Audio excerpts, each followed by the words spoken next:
Muy buenas tardes, esta es una transmisión de comunicación.com con el maestro Emilio Álvarez y Casa. En esta ocasión hablaremos de derechos humanos y tendremos contacto directo con nuestros amigos, nuestro auditorio que están en el ciberespacio por medio de Facebook, por medio de Twitter, por medio de nuestro chat. Pues bienvenido, maestro Álvarez y Casa. Al contrario, muchas gracias, me da mucho gusto estar aquí en esta televisión digital de comunicación.com, diría, son nuestros hospederos. Agradecer a Sergio Guayo la invitación y a todos ustedes este espacio de diálogo, de intercambio. Yo diría, es la forma de construir ciudadanía en la era digital, ¿no? De intercambiar, de buscar, de ver opiniones.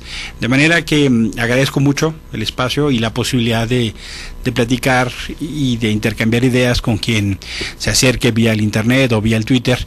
Acá nuestros hospederos nos irán haciendo unos diálogos para poder platicar con ustedes. De manera que de donde estén, les mando un fuerte abrazo, deseándoles muy buena tarde. Pues muy bien, maestro, empezamos con la primera pregunta que ya desde hace rato empezaron a llegarnos y nos dicen una pregunta amplia: ¿cómo nace en el mundo la idea de los derechos humanos? La idea de los derechos humanos va asociada a la causa de la justicia y la dignidad. Esencialmente a partir de reconocer en los distintos procesos de la humanidad que todos y todas somos iguales en condición de dignidad y ante la ley. Pero esto no era así. Hubo quienes pensaban que, por ejemplo, en algún pasado había quienes tenían alma y quienes no tenían alma. Hubo quienes pensaban, por ejemplo, que el mismísimo Dios ungía de poder a otros. Y de manera que la humanidad ha ido asociando la lucha por los derechos humanos en la noción de justicia y dignidad. La manera más congruente, más edificada se dio a partir de la modernidad. Justamente después de la Revolución Francesa es cuando se da esta idea moderna de los derechos humanos, donde se habla ya de las nociones de igualdad ante la ley y se reconoce entonces, por ejemplo, la Declaración Francesa de los Derechos del Hombre y el Ciudadano, esta noción de reconocer a las personas como poseedoras de derechos y reconocer a los estados como entes obligados de cumplirlos. Los derechos humanos tienen una noción de progresividad y han ido cambiando a lo largo del tiempo. Por ejemplo, hace 200 años, ahora que está de moda el Bicentenario, en México se valía la esclavitud. Era legal y además era legítima. Hoy no. Hoy tenemos un pacto social que niega la esclavitud. Es un delito y además está prohibida y además socialmente rechazada. Eso no quiere decir que no haya formas de vida cercanas a la esclavitud. De manera que lo que ha venido pasando con los derechos humanos es que tienen una noción de construcción social. Hemos ido construyendo derechos, reconociendo derechos en esta progresividad. Por ejemplo, hablábamos en el siglo XIX del derecho a la libre sindicación, el derecho al libre tránsito, el derecho a pensamiento. En el siglo XX se empezaron a hablar de los derechos económicos, sociales, culturales. Hoy se habla del derecho a la no discriminación, el derecho a la paz, en una lógica individual y en una lógica colectiva. Los derechos humanos hoy reconocen toda una nueva agenda donde se asocia derechos humanos como contenido del régimen democrático. Es decir, la democracia es un régimen cuya característica es un complejo andamiaje de ejercicio de derechos. Y eso tiene que ver entonces, diría, con un nuevo paradigma. El nuevo paradigma es que todas y todos somos distintos, porque no hay nadie igual, pero sí somos iguales ante la ley, sí somos iguales en derechos y somos iguales en dignidad.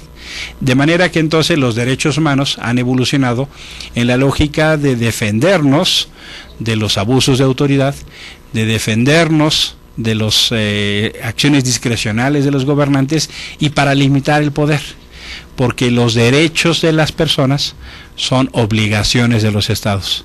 Hoy lo que claramente queda es que los derechos humanos tienen que ver entonces con esa condición de un estado que todos construimos para tener igualdad ante la ley. ¿Qué quiere decir eso?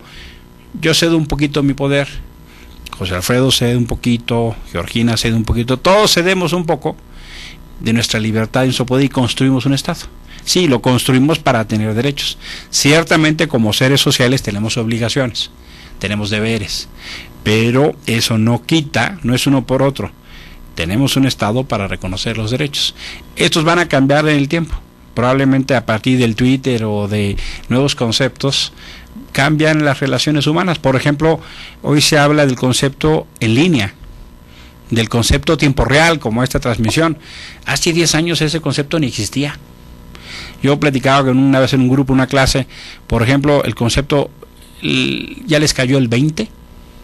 Si yo le digo a un niño ya le cayó el 20, me va a preguntar ese niño qué es un 20 y a dónde cae. Es un comentario que refleja edad, ¿no? Porque cuando nosotros éramos niños, los 20 eran las monedas que se utilizaban para los teléfonos públicos, porque los teléfonos públicos funcionaban con monedas. Si yo le digo a un niño y parece disco rayado, el niño me va a decir, ¿disco qué? Porque los CDs no se rayan como los LPs. Entonces pongo solo esos ejemplos de cómo va cambiando nuestra vida, ¿no? Y así pasa con los derechos. Los derechos se van a ir transformando y vamos a ir construyendo nuevos derechos. Por ejemplo, una de las más recientes discusiones es el derecho humano al agua. Hoy Naciones Unidas está discutiendo un instrumento que tenga que ver con la obligación del Estado para garantizar a todos y todas el acceso al agua. ¿Por qué? Porque está habiendo condiciones de crisis. La misma Ciudad de México u otros entornos están teniendo crisis severas. Quien estudia el futuro, los que hacen prospectiva, las que hacen prospectiva, dicen que las próximas guerras en 30, 40, 50 años van a ser por agua. Y por eso es tan importante que se hable entonces del derecho humano al agua. Eso es solo un ejemplo de cómo empiezan, cómo han evolucionado y cuál es una tendencia futura de los derechos humanos. Tenemos una pregunta concretísima. Dice, del 1 al 10, ¿qué calificación tendría México con respecto a derechos humanos, según su percepción? Yo creo que es una pregunta muy difícil de responder, porque si vemos lo que hemos avanzado, yo diría sin duda tenemos logros. Si vemos los que falta, pues sin duda estamos reprobados. Yo creo que si yo tuviese que poner una calificación, pues diría eventualmente estamos en un 7, 5, 8 y para abajo, o sea, estamos cayendo. Habíamos logrado más cosas, pero también diría a quién calificamos. Si calificamos al gobierno federal, claramente yo pondría menos calificación. Si calificamos a la sociedad civil, yo le pondría más.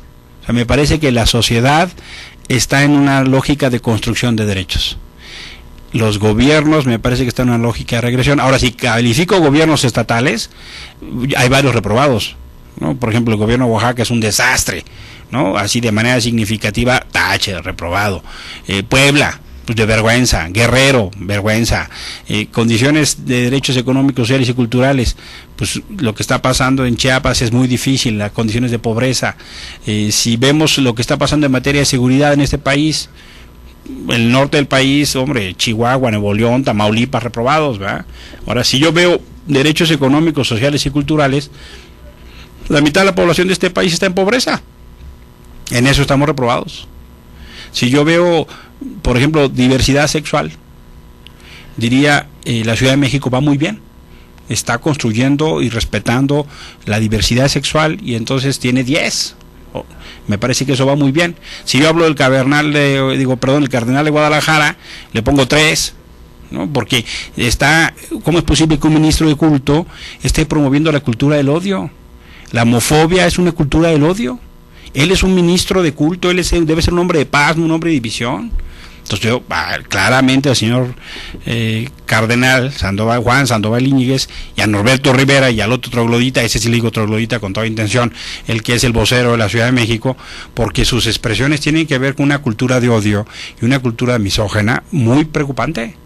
Y es un ministro, o sea, ¿qué tal si fuera luchador, verdad? Por eso digo, es una pregunta difícil, porque México tiene muchos Méxicos, son muchas dimensiones. México tiene muy serios problemas con los derechos de la mujer.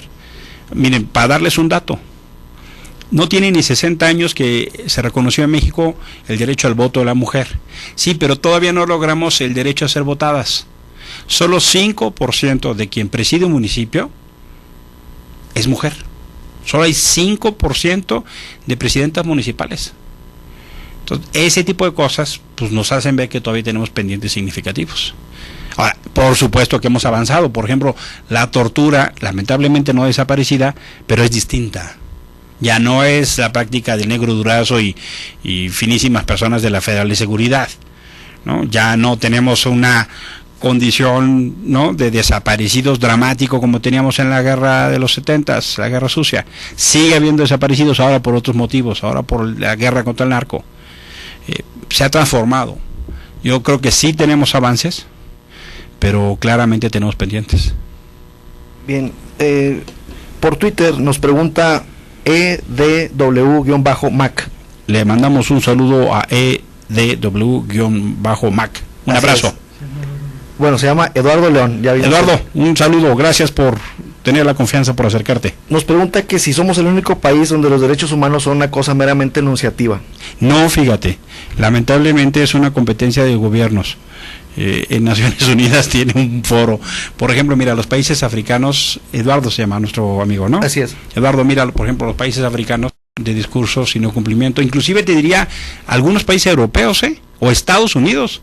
Mira, Estados Unidos, que se dice que es el campeón de los derechos humanos, es uno de los países que menos instrumentos internacionales ha firmado. Por ejemplo, uno de los instrumentos que más se ha firmado en el mundo es la Convención de los Derechos del Niño. Es el instrumento que todo el mundo ha firmado. El único país que no lo ha firmado es Estados Unidos. En Estados Unidos se legitimó ya la tortura. En Estados Unidos se hizo una regresión a partir del gobierno de Bush en derechos humanos muy de alarma. Ahora, sí sucede que el gobierno mexicano firmó cuanto documento le pusieron enfrente, ¿no? Y firmó, y ahora, ya que llegó la hora de cumplir, como dicen en mi tierra, pues se les enrolla el rebozo. Entonces, claramente, el gobierno mexicano lamentablemente tiene un discurso muy agresivo en derechos humanos, en ocasiones. En los foros internacionales tiene una acción muy agresiva, pero interiormente no es así. Y me preocupa en particular la actitud del gobierno de Felipe Calderón, y más me preocupa la actitud de algunos gobiernos estatales que están en franco retroceso. Perfecto. Ahora nos pregunta Rosalinda Castro, ¿qué opciones tenemos los ciudadanos cuando quien debe proteger nuestros derechos, el Estado, los viola? Rosalinda, gracias por acercarte a compartir con nosotros.